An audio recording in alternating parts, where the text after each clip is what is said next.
Hi, everyone. I am Amy Vetter, and welcome to the Breaking Beliefs podcast, where anything can be possible because when you believe you can, you will. This series is all about getting honest with ourselves and noticing the things that we carry with us. We each have our own life experiences to go from, and sometimes it's hard to truly understand what it's like to be someone else. What we can do to create change is to start with us. If each of us took one action each day in our own lives, we could collectively change the world around us. But what does it take? It takes work, it takes practice, and we have to be honest with ourselves as we get there.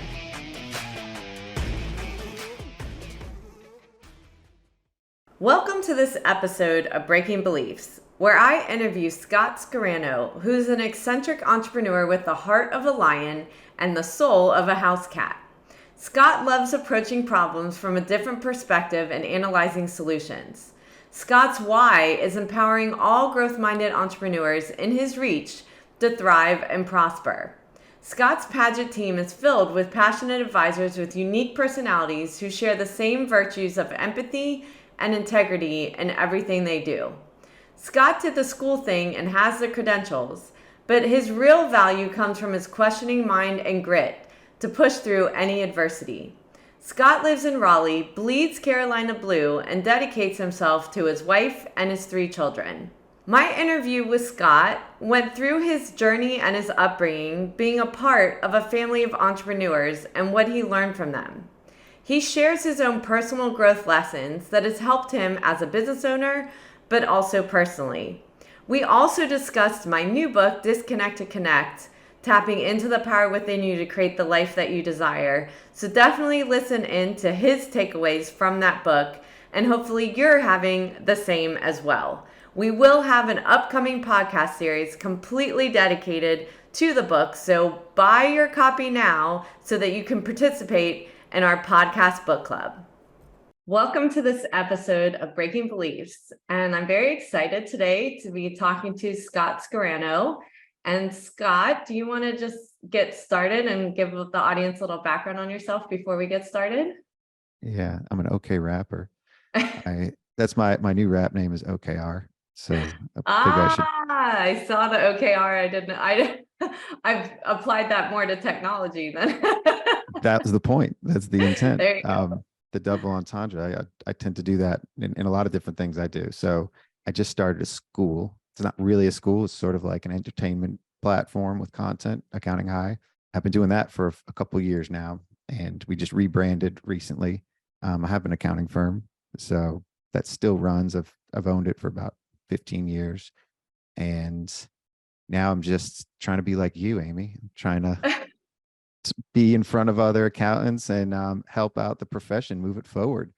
And I'm doing that through my platform, through Accounting High, and sort of modeled off of a school. And I'm using a lot of different metaphors for high school with teaching accountants how to be business owners, how to run a business. And so we're using the theme of high school to take them on that journey to, I love that. grow into actual entrepreneurs and leaders among their firm. And what does that mean? So I never really had that for myself. I had to learn the hard way over 10 years, 15 years. So I'm trying to give back what I wish I had. So that's sort of in a nutshell where I'm at. Yeah, and I think that is so amazing because, so many of us that are entrepreneurs, we learn by watching and listening and failing and learning from failing. Yes. So Lots of that. and I think a lot of people go into business because of interests they have and passions they have, but not really understanding what it takes to be in business and to be an entrepreneur. And that entrepreneur mindset, whether you're starting your own business or you're within a business running a service line, is really similar, that you have to be creative and agile. So Mm-hmm. And it's harder to be agile if you have an established business too. Like my firm, I can't be as agile because there's a lot of moving parts, a lot of clients, employees.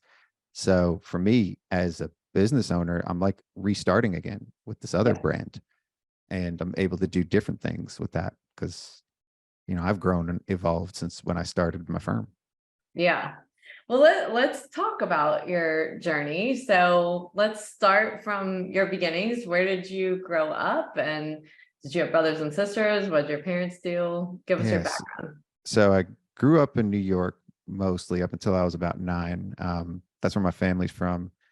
And they decided they wanted to, my parents have their own business.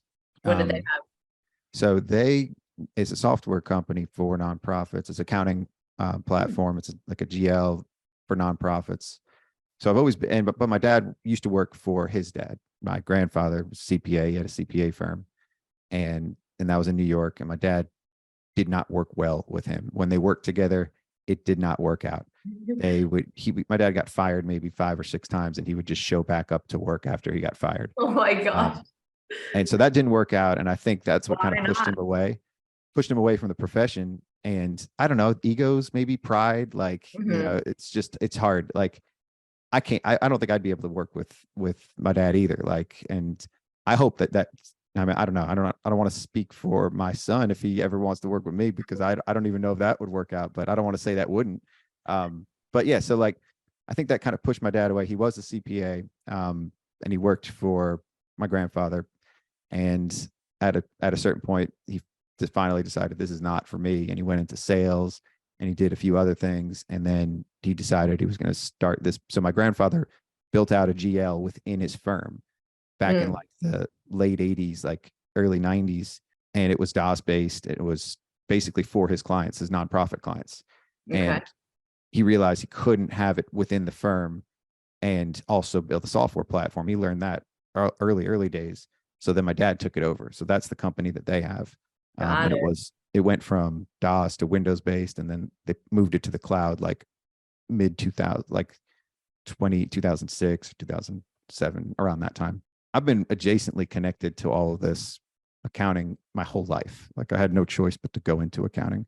So when they moved to North Carolina from New York, took the software company and basically ran it from the house my whole life. And they're still running the same software company. It's called Fast Fund. Arrays is the name of the company, like the name of the software, I guess, Arrays, but the software itself is called Fast Fund. So they do Wow. GL, like accounting and payroll for nonprofits. So it's like an all-in-one package. So that's what I grew up with.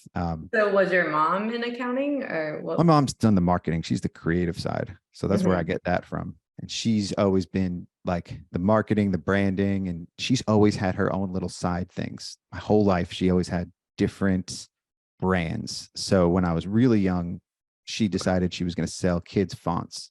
So she had me write the whole alphabet in crayon, marker, like the little Crayola markers, crayon, Mhm. and paint. And she sold those fonts early days before you can just get a font on Google. She would sell them in bags, like school lunch bags, and she called it Kid Bag. It was a pretty cool idea. So we would see that come up. Like, if you look at Joan Osborne's CD Relish, that's Mhm. my handwriting on the cover of her Oh, CD that's cool. in paint for her name. And then where it says Relish, it's like the little Crayola, the skinny Crayola markers. And then there's other albums too that we see it on there. It's like Robert Cray, and then Crayola actually used it for some of their branding and marketing. So my Oh, mom would just sell out the font, and then people would buy that little tiff, but she would mail it to them in a CD in a bag called the kid bag.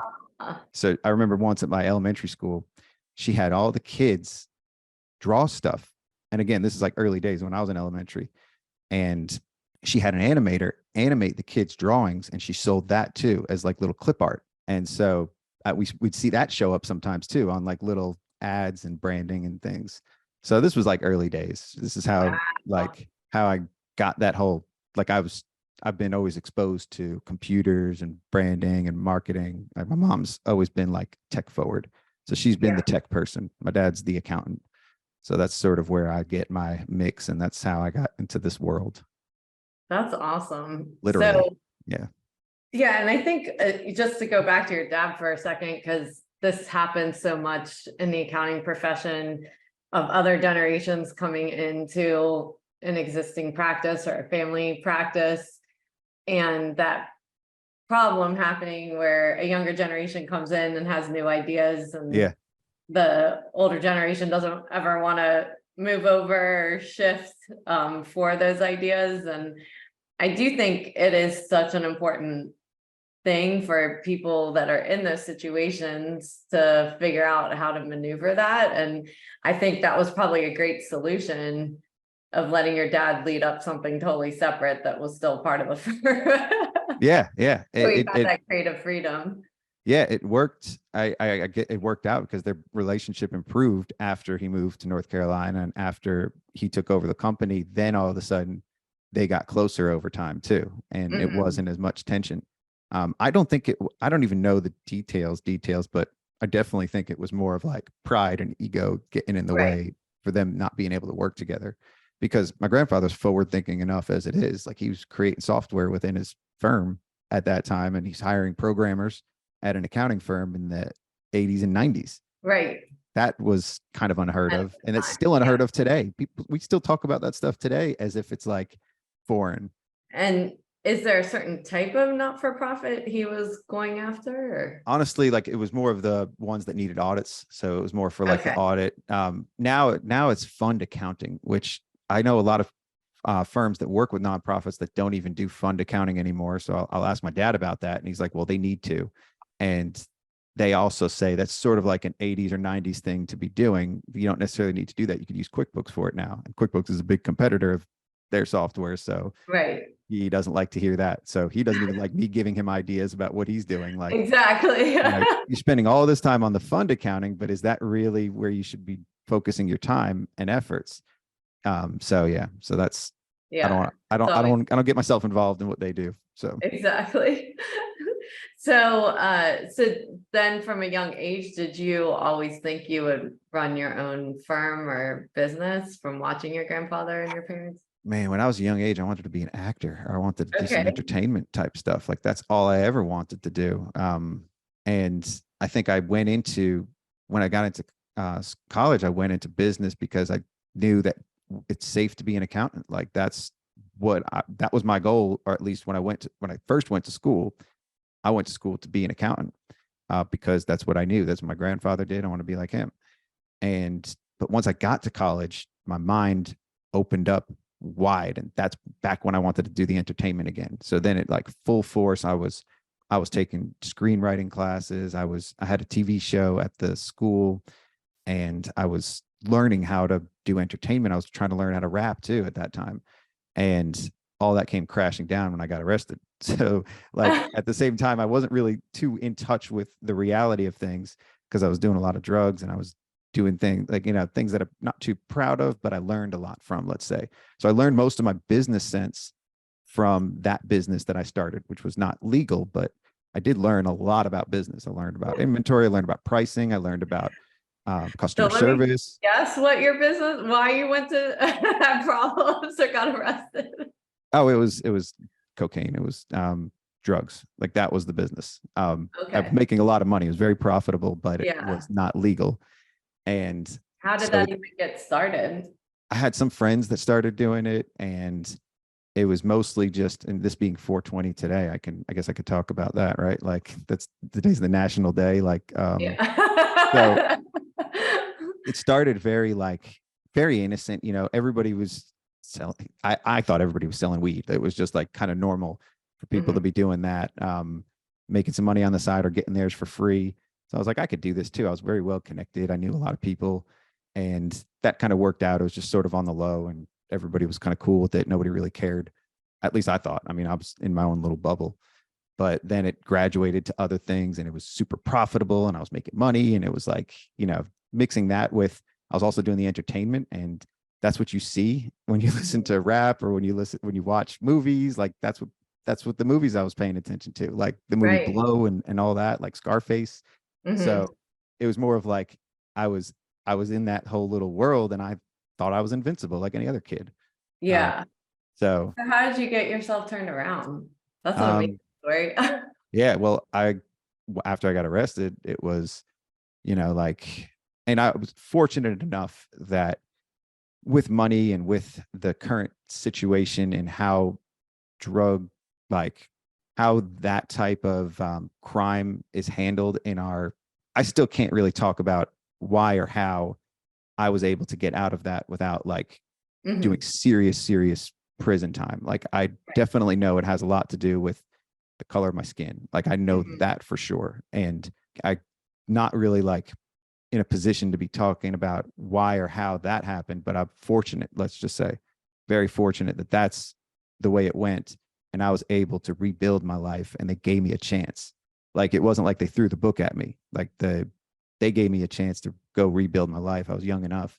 Mm-hmm. So then I went back to school for accounting and that was safe. That was stable. That was what I ended up doing. I got married pretty young at that stage and I had a kid pretty young and I started like and I got straight A's when I went back to school. Like and I was getting Mm-hmm. really good grades back when I was in school too. It was just that one little blip. Even during that time I was dean's list at UNC at Carolina. But I always get myself into trouble. I'm my own worst enemy, like in Mm-hmm. most cases, and I do things Well, that are I just think everybody is. Yeah. yeah. I make mistakes and I learn from the failures, and that was a big old failure that cost me a lot of money and everything. But it also jump started my life earlier, and I didn't go through 10 years of trying to figure out who I was or what I wanted to do. Like that was it, and I knew it at the core. Like Metallica just came out with a new album, and I'm not big on listening. I don't listen to Metallica, but I like the concept. It's called 72 Seasons, and they say your life is basically determined by your first 72 seasons, your first 18 years of life, and that's how you develop. That's your core, and you can always go back to those years and know that's the decisions you're making as an adult or even later Mm. comes from and stems from that time. So Yeah. that idea resonated with me because I realized like everything in my life keeps coming back to what I wanted or who I was then. And I still Yeah. am that person now. That's why this is accounting high, because I feel like I'm still in high school in a lot of Yeah. ways. And so for 15 years, I ran the accounting firm and I just did accounting, and it was all just to make money and it was all for money. It wasn't like I was that passionate about it. I liked working with businesses. I loved helping businesses. I loved working with people. That was what everything was always been centered around, is being around other people and feeling part of a group or feeling accepted. And I've always loved connecting other people too, or being part of that connection. But everything's always been also about attention for me too. I've always like that's at its core. That's why I wanted to be an actor or an entertainer, for Mm-hmm. the attention. Um, Right. owning a business, you get a lot of attention. Like you're meeting with clients and they're looking to you, they're coming to you for whatever it might be, and you're reacting and you're working directly with people. You feel like you're having an impact, and you always have somebody's attention, whether it's on a call or on a meeting and everything. And so I think I was just still driven by all of that and feeling needed. I think that there's so many things here. Where do we um, go? Yeah. yeah. So, well, I, in my family had someone, that was also in the same situation with drugs, and also same kind of trouble, as well. So I lived it from the family Mm-hmm. side, not as the person, but I would say you're extreme. I've always told my kids, because even what you were talking about, in the beginning, it just, seemed like everyone was doing it or whatever. It And seemed like it. Obviously, not yeah, everybody was, but that's right, yeah. seemed like it. And that's how a lot of kids view it, as a way to be in with the crowd or whatever. And that's what I've always told them, because you can think that, and then if you have that, whatever addicted quality, to it, Oh, yeah. life changes forever. It's not just being with the crowd, and that's what I watched in my family, which was absolutely, awful, and it's awful for the family. So you're not only fortunate, like you said, with privilege, to get out Yeah. of that situation, but also fortunate that you weren't addicted, Yeah. later on, because that Well, is no, but the an thing easier is, thing to overcome. I was addicted to the money. The money, I right? was addicted to the power too that it gave you, Mhm. or that I had over the situation, and that was the addiction. It wasn't Mhm. necessarily the drugs. The drugs are Right. great. Like, I still love drugs, but I don't think that was the addiction at all, because I could stop doing that. That wasn't really that much of an issue, and it wasn't even after I got caught. It wasn't like I needed the drugs again. that wasn't it. It was, and I had the money, like I had the money and the privilege to be able to get out of it too, because that's still like what it was about, I think, for me. And that's what the running the accounting firm was about too. It's always about money. I think that at its core, I've just recently like detached myself from that addiction to money. And that's only been because of disconnecting. And that's why your book has resonated with me too. Like through disconnecting with what I thought I wanted and what I thought, basically that's what social media and the news and everything, every ads everywhere, everybody's telling you, you need this, this is what you Or you're need, comparing buy yourself. this, comparing yourself. Yeah. But it's like, but you need money for this, and you need money for this, or to have this house, or to be here, to travel here and do that. So it's always been like money solves problems in my mind. I don't think that's the case anymore, but I had to evolve from that mindset. I had to have mindset shift around money itself. And I totally agree, because that, and when I was thinking about just that addiction piece of, there is the chemical addiction. Yeah. But when your brain is organized, like my family member of the get rich quick, where I'd constantly be saying it takes time. Like you have to put in your time, like, you can keep thinking this is going to get quick, but then you're going to keep falling, Nothing's it quick. always crashes, right? Yeah. And so and no one wants to take that time. And I think we were just talking about that before the call of what it, every new venture you take, there's the time of experience, and a lot of times, and I think most people, and myself included, it's like you're trying to rush to the goal of whatever you think that goal is, but you're not actually enjoying the learning process along the way. And that struggle is the learning process, and it's actually is frustrating and exciting and exhilarating at the same time, because you learn so much about yourself, and you learn so much about what works and doesn't work. And if you're a person that likes that learning process, or likes the climb, whatever it might be, one of the, I think the hard things is, once you achieve whatever you think you achieve, which is the money, then you're like, I'm bored. Yeah. What do I do now? It's so funny you say that. Last time we were on an episode, you quoted a rap for me without knowing it, and you just did it again. Like you said, I'm bored. What am I going to do now? So the rap that I just finished for this tournament that we ran at Accounting High, the ABC tournament, the Accountant Bracket Challenge, at the end of the rap, this was a parody of Puff Daddy. I did Victory, Puff Daddy, and at the end, he's like, "What am I gonna do now, huh? It's what am I gonna do now? You know that track, right? You probably know. Like it was the one with Busta Rhymes, and I did it too. And I said, I'm so bored now. Like, what am I gonna do now? I'm so bored now because the tournament's over. But that's how I feel with anything. Like after I achieve something, then all of a sudden I feel bored, and I want that rush again of whatever it was that I was doing. And that's the same addiction, quality. Yeah. Like that's where people get, so the book, my book that will be out April 25th, or might already be out by the time you listen to this. In the book, I talk about how hard it is to just be still, right? It's so hard. And to be in that moment of boredom and exploring yourself in that moment, without feeling like you have to rush it because something will come, right? Like through that exploration. But it's like, is it going to be next month? Is it going to be 6 months? Is it going to be 2 years? You have no idea. But it's like sitting through it and going through that learning process. So I got a good quote from Rick Rubin's book, The Creative Act. And he says, removing time from the equation, you're left with patience. And I don't know if that's the exact word, but this was, that's the essence of it. Remove time and you're left with patience. And that's hard for a lot of creatives. It's hard for a lot of people because there's a whole lot there. That one statement and phrase, like me and Ron Baker did an entire episode basically just on that. We reviewed the book. We talked about, it was like a book report on the show, but that it's centered kind of around that idea of patience and how much that plays into any creative act or any entrepreneurial act or any act. Like, and that's the addictive quality of needing something right now and getting that instant gratification versus having the patience to see it through or let something grow or let something naturally develop. Mm-hmm. And it's so hard for me. Like I get it and I know that I need that, but I still also like get so bored. Like I, I constantly need, and most of the time I can occupy myself with an idea. Like the rap that I just talked about that came up on Saturday night, and I was like, Saturday night, I'm sitting there.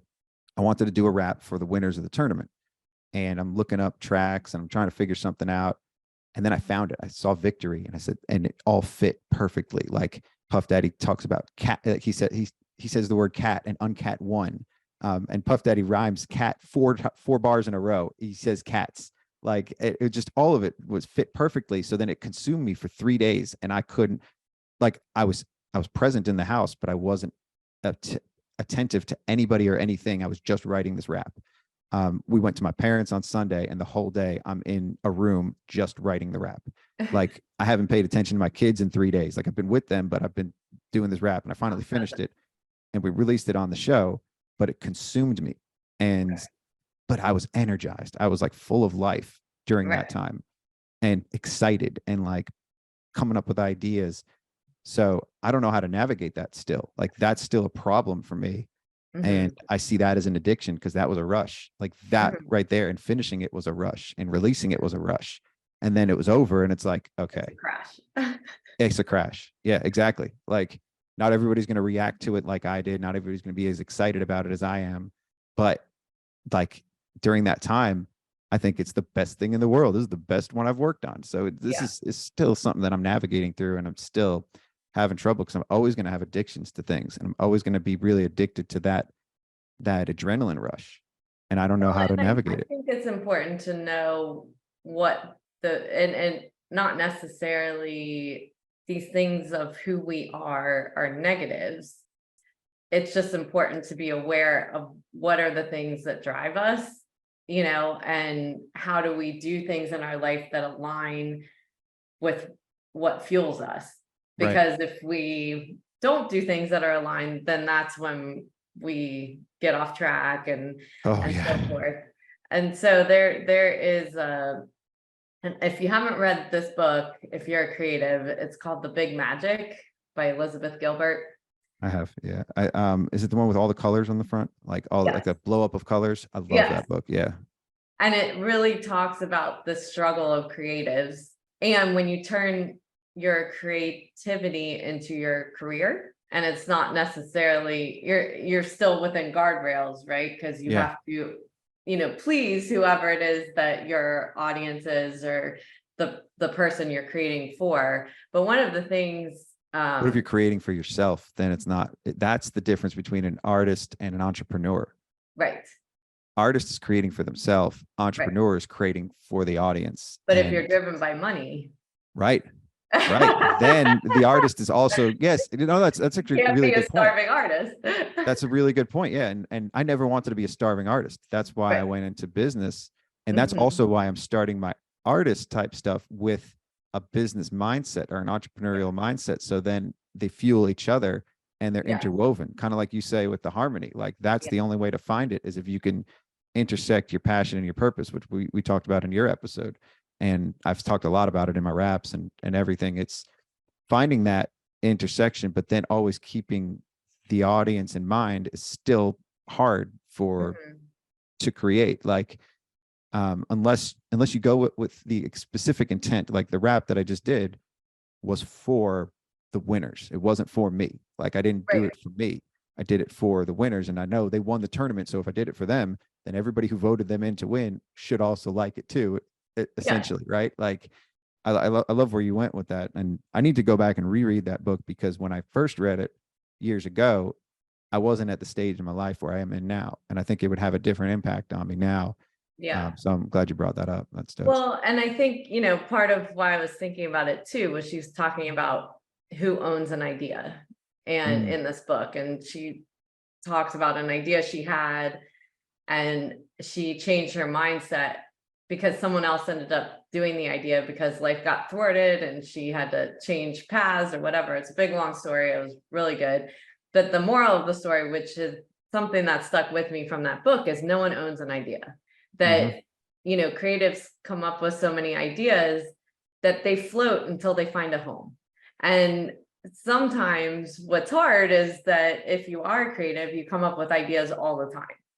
And so the Yes. people around you, my staff jokes with me all the time, like, no more ideas. Like, we just They, have people, to, people that all my and life, all yeah, around my life, they and tell me that's fine. Like, I've had to learn what people can handle, what I've got to take on my side of what people can't handle, and then how people make it better once I lay the groundwork of what I want, and then they can execute in ways that I wouldn't be able to execute, but without being negative on yourself that you don't have that skill. Like, it actually brings it to the world and make sure it happens. I'm willing to make investments in certain ideas, but there's definitely ideas I've had that I've seen someone else actually implement. I'm like, darn.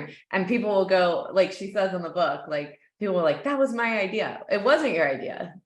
It yeah, was it was it an was an idea looking idea. for a home. So this is so great. Like so Rick Rubin talks about that, where there's a constant conveyor belt in front of you of ideas. And it's Mhm. only our job to just pick the ones that are right in the right moment. You can pick one and then put it back because it's not the right time and let it Right. back on the conveyor belt. Somebody else might pick it up, or it'll come back around and then you can pick it up when it's the right time. So what happened was back in December, back when Byron, like when I started this accounting high thing, like I put together a founding faculty, and that's around the time I put Byron on there because we've been really good friends and I love his everything about him, everything he does. So I just wanted people on the faculty to help contribute, and people that have been on the show. So we met, like, this was after he lost his job at Field Guide and he was looking for something to do. And so we met up and I had a book full of ideas and we went through them all. And the one that made it out of that book was the tournament. And that was the one that I'm allowed to pay attention to for first quarter. And that's the one that we worked on. And that was it. Like I couldn't come up with new ideas. We couldn't do anything else. It was just the one. And then when I introduced the idea to the rest of the faculty, David Leary was in the meeting and he claimed it was his idea. And he's like, well, this is my idea. I probably told you about this. And I'm glad you guys are going to do it, but this was my idea. Like, he had to claim that. So that was like sort of this whole scenario of you have to pick the right ideas. They're not all yours. And I could say it was my idea, but really, I'm sure 100 other people had an idea to take all the things in the accounting space and turn it into a 64 team bracket and have them all compete against each other. It's a great idea, but it's a lot of work. Not, sorry, my language. It's a lot of work to do that. Yeah. So you can have an idea, An but investment. the difference between an idea and actually doing it is the doing. And that's the hardest part. Ideas are easy, but doing them is the hard work. And I don't know where like, I don't like the word ownership, and I don't like people taking ownership over something, because I think it's always, everything good is always a team effort anyway, and always a group of people that are putting it together. Sometimes one person's usually attributed to whatever that is, but it's not possible without the team, without the group. And somebody taking ownership of an idea isn't right, because I think there's a lot of people that contribute toward that. No, it's absolutely true. And I think it is an entrepreneurship lesson, Yeah. because to be a good entrepreneur, you have to focus and be able to figure out what you can execute on, what really has legs and what doesn't. Time, like, we're all limited by that. That's our capacity for everything. And so either you have the patience to see something through, or you're always stuck, like chasing the next deadline, or it chasing you, and trying to do too much. And then you feel Mhm. burnt out because you're trying to fit too much in the little time that you have. You got to let ideas breathe, and you got to let projects breathe too. Mhm. So I'm learning this the hard way. Trust Yeah. me, these Well, lessons. and that is, I think, one of the things that happens with age, because Mm, I know, younger, it was like I felt like I had to do everything right now. And probably even my pace at 49, people would say it's you do a it's a lot. lot, but to me, I'm at 50% of what I always felt so panicked that I needed to get to or get there and be getting to another place versus just letting, you know, like you said, those ideas percolate, see what works, and kind of go from there. And it also takes time to come to these realizations about yourself, like you Mhm. have, and figure out where your best use is and best use of your time, so that you can feel fulfilled and not feel burnt out, or that you're not doing what you want to be doing. Mhm. Yeah. A good lesson there was in Brene Brown's Atlas of the Heart, and where she talks about being not complacent, but there's a word, and I have it written down somewhere, but it's feeling satisfied and feeling gratitude and feeling grateful for what you've accomplished and where you're at, but also still reaching for something and still knowing that you can grow and still wanting that growth and still wanting the climb, but being satisfied with where you're at too. And that's always been hard for me, because I'm either really happy with where I'm at and then I get lazy and then I don't do anything. And I'm like, okay, I can just coast. And then I'm bored. And then it's also like, just, we talk about that in Rico's episode where after he sold his first company, he was bored. Like he needed something in his life. Like he needed to build something else. And that's sort of like where I was at with the firm. Like the firm was good. I didn't want to keep growing that, but I needed something else. I needed to build and grow something else. And Mhm. then when I started doing that, then all of a sudden I'm just focused on where I want to be and where I want it to be. And I'm not, and then I'm depressed and I'm like upset because I'm here and I want to be there. Like I Right. want to be on the stage at the ExpensiCon thing. I don't want to just be in the audience now. And I should be happy enough that I'm going to be there and that I'm in Italy, and I am. And we just talked about this before, but it's like, I now all of a sudden I want to be on the stage. I want to be speaking. I want to be teaching people, but I need the patience Yeah. to eventually get there. Yeah. Yeah. And the learning too. Like that's one thing, I've always told people about interviews or anything. And it in sales too. When you get the no's, sometimes they're just as important as the yeses, if not more important, because you actually learn what you need to do to adjust or be able to win it the next time, and keep honing in your skill or honing in whatever offering you're doing. So, a lot of times we take a no personally Yeah. versus as a learning opportunity, that's what's going to make us better. So I learned that another example is the tournament again. In the beginning, I wanted, like, I needed a sponsor for the tournament because we wanted to give away a big prize. And I approached Expensify hoping that they would give away a trip to Italy for the winner of this tournament, like as if they would just do that. They said no, obviously, because this was like just an idea. But at first, I took it personally. And first, I was like a little drawn back by it. But then I pivoted and approached others. And then I found two people that said yes. So when we had sponsors for the tournament, we were able to give away a trip to Hawaii that I just reached out to the winner, and she was over the moon. Like, that she just won a trip to Hawaii, and that's thanks to the people that said yes, right? Like That's this was, awesome. none of it was about me. It was just like trying to get something off the ground, and I needed a big draw like to do that. So at first I took it personally, but then pivoted, and then Yeah, others. So there that's was like, awesome. a lot of these moments are turn into something else. Like I just prepared a speech or a session presentation, but I've never done this before. So now I can use that preparation that I used for the session to pitch to somebody else for another conference, for Yep. another event. Yeah, that is the world of speaking. Mhm.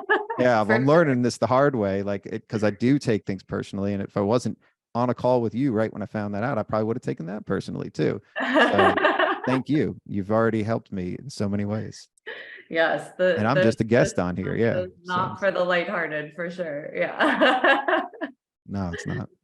A lot of times I'll lose a keynote to a juggler. I mean, it just depends what To a they're looking juggler, for. right? Like I'm sure that's happened. You wouldn't come up with that specific example. Has that really happened? Yeah. Oh wow. Yeah, yeah, yeah.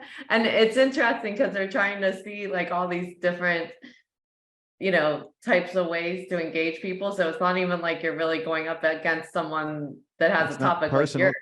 personal. Literally somebody's juggling, and you're probably talking about, you don't need to be juggling so much. You've got to focus on one thing, disconnect and like do Yeah. this. And this person's sitting there saying, no, just juggle everything, like you can do it all. Focus, do one thing. You don't need all the balls in the air. Exactly. There you go. One or the other. You got to pick your poison. Right. And that's been hard for you. I know we talked about that on your episode. And I think it's, to me right now, I've learned that it's easier to just do one thing. It's hard because of our ambitions and because of where we want to see ourselves or what we think we're capable of, but you can only really work hard on one thing.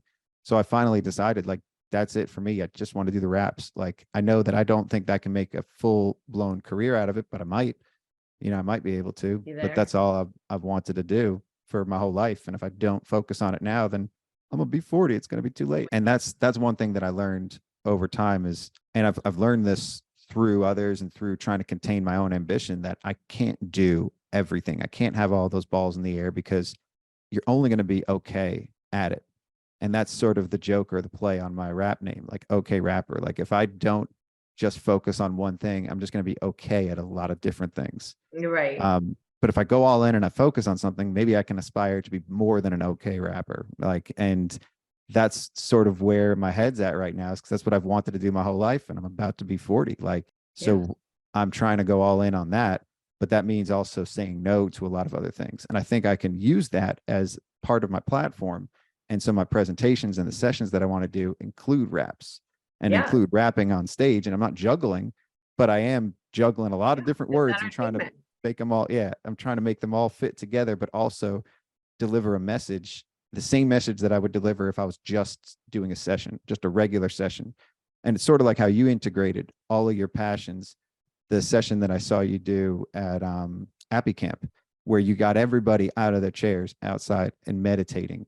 I thought that was beautiful. And that was like, that was you taking what you were passionate about and you bridged it. And you did it effortlessly. It was flawless. It was awesome.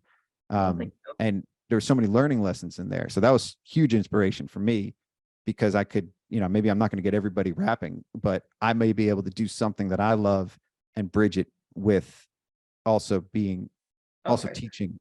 And like, how people can take something away from that. They're not going to go become rappers, but they can get inspired to go do their thing.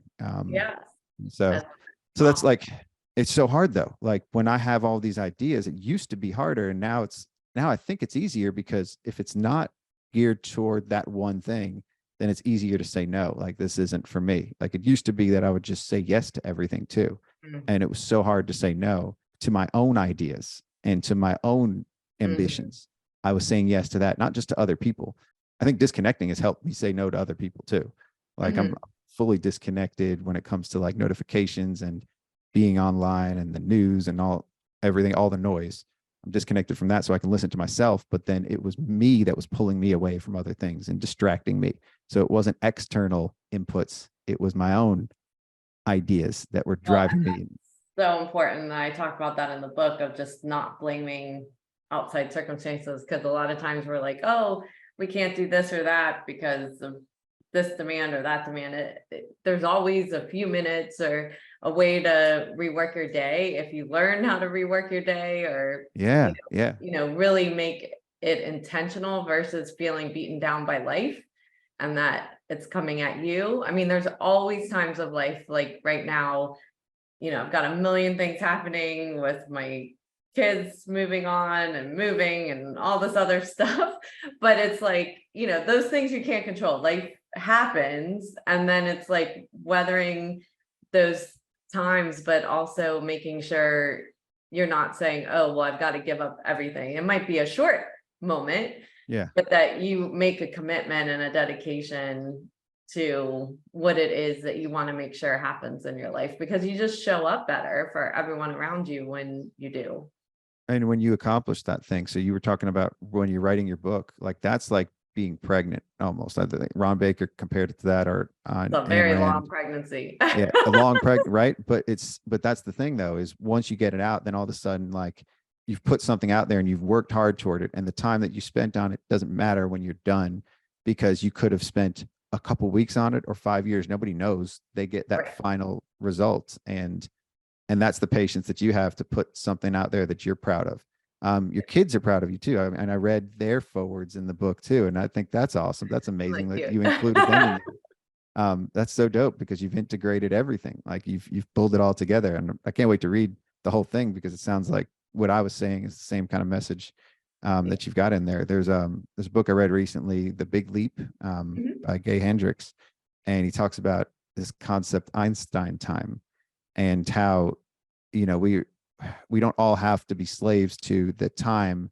It's a different way of looking at time, and I'm not good at articulating what he says in there because it's a really big concept of changing your mindset around time and having more patience and knowing that we have all the time in the world to do everything that we want to do. But you have to be deliberate and specific and intentional about what you're going to do.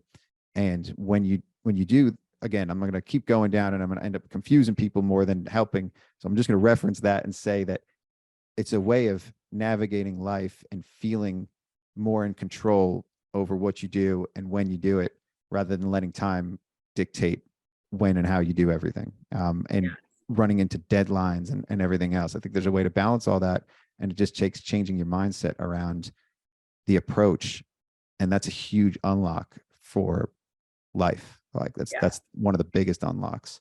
Well, that is awesome. So, lots of great lessons for everyone that listens to the show. I'd like to end with some rapid fire questions. So yeah. So, you pick a category: family and friends, money, spiritual, or health. Ooh, this sounds like tarot cards or like a this is dope. Yeah. So I love this because I don't know, since we talked about money in the beginning and we talked about the addiction and everything, can we do that one? Sure. All right. So, money. Things or actions that I don't have that I want with money. Things or actions that I Yes. don't have or that I want. That you don't have that you do want. Okay. So is that a question or is Yeah. this So, there's going to be 4 questions around money. okay? What are the things that I don't have that I do want around money? So I don't have a good ability of spending it without feeling like that I'm losing a lot. Like I have a hard time spending money. So Okay. I've never had a problem making it. I have a hard time spending it. Yeah. Um, so I don't know if that That answers the you question. want to be able to spend in a way that you Yeah. enjoy it. Yeah. Yes. Yes. Yes. Yeah. Things or actions that I do have that I want to keep. Oh, I'm pretty good at making it. So that's maybe that. Like That's good. I All don't want to right. lose that. Yeah. Things or actions that I don't have with money that I don't want to have. Ooh, that's a good one. So right now I don't anymore. I don't see that as the end game. I don't see that as the goal. I don't see attaining this money to get what I want from it. That goes with like the whole spending of it. Like it's it's not about the money anymore. So it's not like now all my decisions don't center around money where they used to. Subconsciously, a lot of them do, and that still bubbles up, but I don't want them to be. So once I become conscious of it, then I'm able to pivot and change. So Awesome. I And think that last answers it. one. I don't know. It was a vague answer. It was a cop No, out. I think that's really good. Things or actions that I do have that I don't want. So I think that goes back to the first one too, right? Like I still think I have trouble spending it, and I do have a way of being safe. And Hmm. that's the other thing too, like an accountant and who I am at my core, like those are the principles and things that we need to teach business owners as accountants. Don't spend all your money. Don't spend money that you don't have. And all of those things I do well because of my mindset around it. Right. But I also want to be able to invest more and spend more and do that too. And so maybe that's like my way. I don't necessarily say I don't want to do that anymore. I don't want to teach those good principles and live that way because then others can learn from that example if they overspend. But I don't want to take it to the extreme that I've always taken it. Yeah, totally get that. So is there anything that you want to emphasize or we didn't cover today that you want people to walk away with? I don't know. I still think I'm at the early stages of this book that I'm writing, so I've got a lot to learn. I think always being open to learning. There's always so much to learn, and there's so many people around you already that you can learn from if you just started paying attention and get out of your own way. I think we didn't talk about that enough about getting out of our own ways. I think that was sort of at the core of everything we were saying, Hmm. but getting out of your own way, I think unlocks a lot. And that's the ego quieting that and pushing that aside and not letting that get in the way. Every step along the way, it's so hard to do, but it's so rewarding when you start to see outside and go past yourself. And then all of a sudden you're able to do the things that you want to do because you let yourself get out of the way. So that's what I'm learning. I'm still at early stages of this. That's awesome. Well, thank you so much for being on. You had so many great stories, and I appreciate you sharing that with everyone today. Thanks for having me on. It's dope.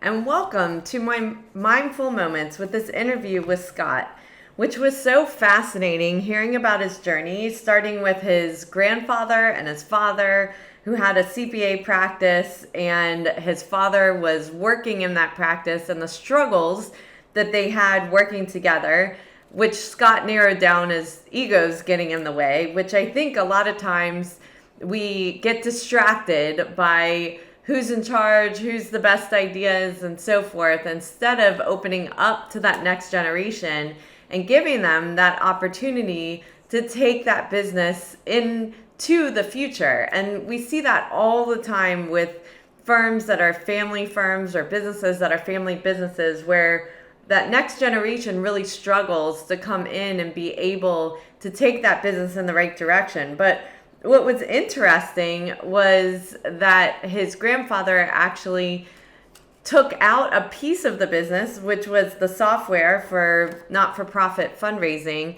and his father ended up running that operation, and that really separated them. But his father was passionate about that technology and really took it to the next level. He also credited his mom with her marketing ability and creativity that has really helped Scott to be able to understand marketing and also that creative mind and how to utilize it. He gave some great examples from when he was a child and what he learned from her there.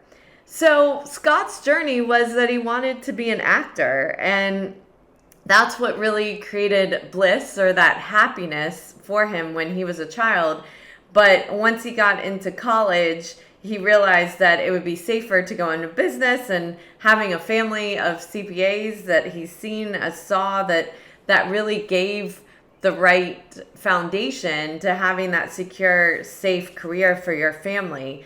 But I think it's really important that we identify those things like Scott was talking about, that creativity, that need for performance, and how you start building that into your career later on. And we talked about his, blip in his journey when he did get arrested, and actually what he learned from that, from a business side, but also the side of what things were driving the behaviors that he was having. And that's really when we got really into the book's lessons of how he realized that what drove him was definitely money, and that he was able to grow that business through relationships, and he likes attention. And so being a creator and a performer, you like attention. So how do you take those things now that you've turned your life around, you're running a practice, helping entrepreneurs? And that's what he really has done, is take this and allowed himself to get re-energized by writing raps, and how he can take that creativity and music into the work that he's doing today. And I think that's so important that we understand where we get that fuel from, that there's certain things we do in our career that is the foundation that provides the security. And then we need this 20% or 30% that really drives that, fuel that we need to find that happiness or bliss. And when we can be honest with ourselves and identify that, it can help us to really be able to change around our lives, not only to create the right energy for us, but to create the right energy for the people around us as well. And what he's learned along the way is how much he really needed to stop trying to do everything and be able to say no to things that don't fuel that fire, and to really make sure that what he is doing creates that passion, and he's able to incorporate it into everything he does.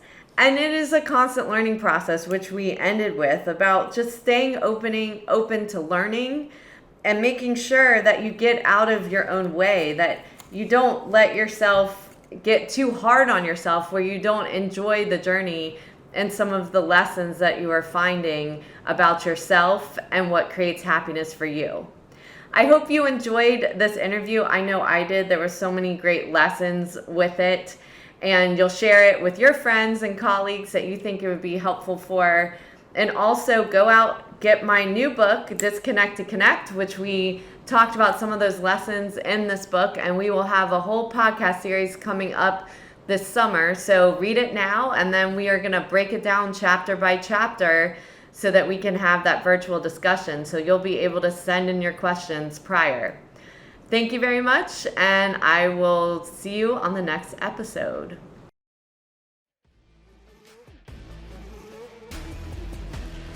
Thank you for taking the time out of your day to listen to the Breaking Beliefs podcast.